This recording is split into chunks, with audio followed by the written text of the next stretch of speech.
গণতান্ত্ৰিক অধিকাৰ মতে সকলোৱে ভোটদান কৰাটো এটা কৰ্তব্য আৰু ভোটদানৰ এই সাংবিধানিক কৰ্তব্যটো আমি খন্তেক আগতে পালন কৰিছোঁ। মোৰ মাতৃকে ধৰি সমগ্ৰ সমূহ পৰিয়াল আমি একেলগে আহিছোঁ। এই মুহূৰ্তত কি ক'ব? এই মুহূৰ্তত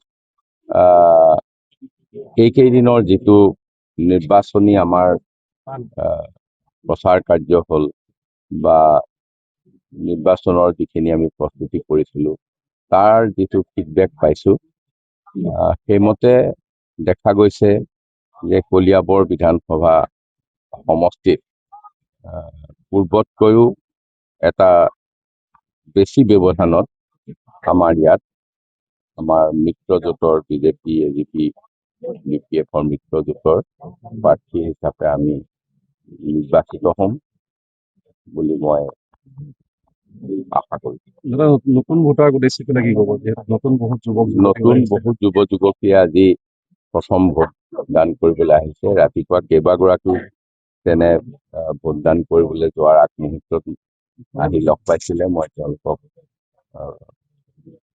মানে মোৰ মনৰ পৰা শুভেচ্ছা জনাইছো যে প্ৰথম দিন তোমালোকে নিজৰ বিচাৰ বিবেচনাৰে ভোটদান সমগ্ৰ ৰাজ্যৰ আৰু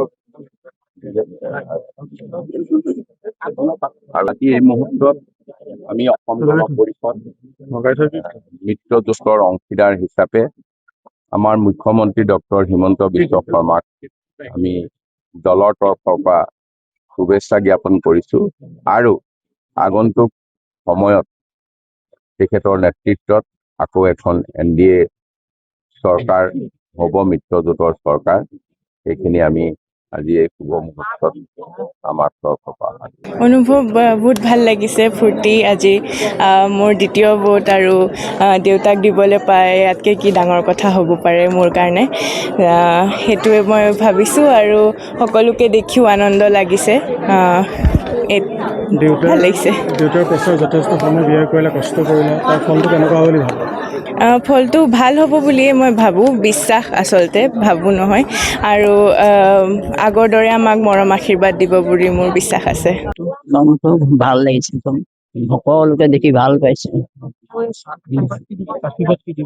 আশীৰ্বাদ লোৱাৰ কাৰণে খুব ভালকে মই আশীৰ্বাদ দিছো, ভাল হ'বলৈ কাৰণে, ভাল হ'ব কাৰণ সকলোখিনি ভাল হয় যেন, এইটোৱে আৰু ভালেই। আৰু আজি সকলো একেলগে ভোটদান কৰি খুবেই সুখী হৈছো। আৰু কলিয়াবৰ ৰাইজে তেওঁক যি মৰম আশীৰ্বাদ বিশ্বাস তেওঁৰ ওপৰত আছে, সেইখিনি দেখি খুবেই সুখী হৈছো। 20 বছৰ তেওঁৰ লগত একেখিনি মৰম আশীৰ্বাদ বিশ্বাসে দেখিছো, অনাগত 5 বছৰো তেনেকেই দেখা পাম, গতিকে খুব ধন্যবাদ।